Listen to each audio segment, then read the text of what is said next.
Bugünkü olimpiyadada 11-ci siniflərin 19-cu sualına baxırıq. Deməli, ABCD dördbucaqlısı verilib. Deməli, ABCD dördbucaqlısı verilib. A, B, C, D. B, A, C və BCA bucaqları 15 dərəcədir. Bu bucaq da 15 dərəcə.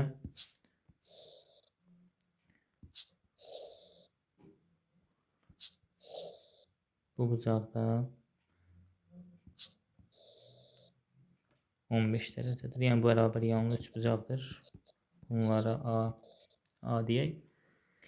C, A, D bucağı, bu bucaq 45 dərəcə. A, C, D bucağı isə bu bucaq isə 30 dərəcədir.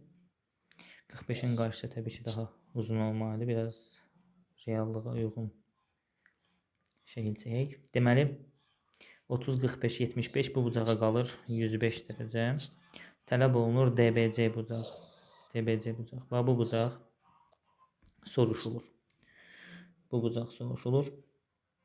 Deməli, bura trigonometri ilə giriş etdikdə biraz uzun yerlərə gedib çıxdı. Bəlkə də almaq olurdu. Mən burada bərabər tərəfli üç bucaq yaratmaq istədim. O da biraz qarışıqlıq yaratdı. Təbii ki, bir yanaşma yoxdur. Bir neçə yanaşma ilə getmək olar. Belə bir yanaşmadan istifadə edirəm. Bu təpədən, onsuz da bu bucaq B bucağı deməli 150 dərəcə olduğuna görə mən orada 90 dərəcə yarada bilərəm. Amma yaratdığım 90 dərəcə burada və ya bu bir tərəfdə qalacağını deyə bilmirik. Ümumiyyətlə, buradan çıxan 90 belə də ola bilər. Bu xətlə üstləşənlər burada edib çıxa bilər.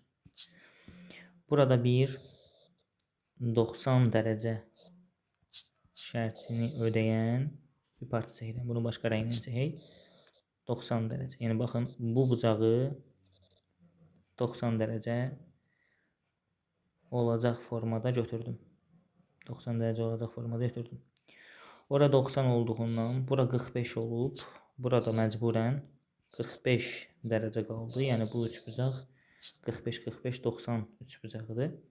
Bu 45-in qarşısı A olduğuna görə bu 45-in də qarşısı. Bu çəkdiyim qırmızı rəngli parçanın uzunluğu A oldu.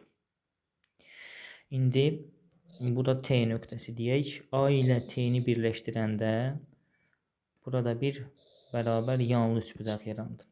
150 dərəcənin 90 dərəcəsi burada qaldığına görə bu bucağa qaldı 60 dərəcə. Burada 60 dərəcə qaldı. Bərabər yanlı üç bucağın bir bucağı 60 olanda o çevrildi bərabər tərəfli üç bucağı. Digər bucaqlarda 60 olur. İndi fikir verin. Bura birlikdə 45, 15, 60 verməli idi. Amma tək bu bucaq 60 oldu. Belə çıxır ki, əslində bu parça ilə bu parça üst-üstə düşür. Yəni, baxın, bizim burada yaratdığımız 90 dərəcə burada 60 dərəcə yaratmalı idi.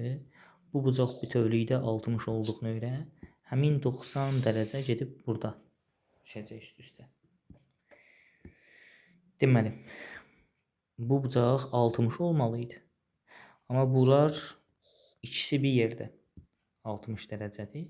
Yəni, əslində, gəlib bunu göstərək mavi ilə, bu açılıb bura düşməlidir ki, bu bütövlükdə bizə 60 dərəcə versin. Yəni, bu çəkdiyimiz 90 dərəcə, bura axı 60 olmalıdır. Yəni, bura 0 dərəcə və ya mənfi dərəcə qala bilməz də. Bizim bu çəkdiyimiz 90 dərəcə məcburən gedib D nöqtəsi ilə üst-üstə düşməlidir. Əks halda orada nə yarandı? Mənfi bucaq yarandığını gördük. Yəni, bu məcburən, bu mavi xət, bura 90 dərəcə olmalıdır. Deməli, onda məsələ həll olunub da. 45 dərəcə, burada qalır 60 dərəcə. 60, 60, 60. Görək, şəkildə ziddiyyət yaranırmı? Şəkildə heç bir ziddiyyət yaranmadı. İndi 45'in qarşısı A olduğundan digər 45'in qarşısı A, 90'ın qarşısı A kök 2.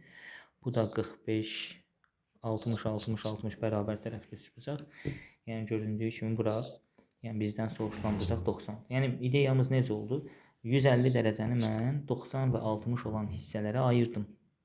90 və 60 olan hissələrə ayırdıqda, əgər 90 dərəcə burada qalmış olsa, bu bucaq 60 dərəcəli olmağa məcburdur.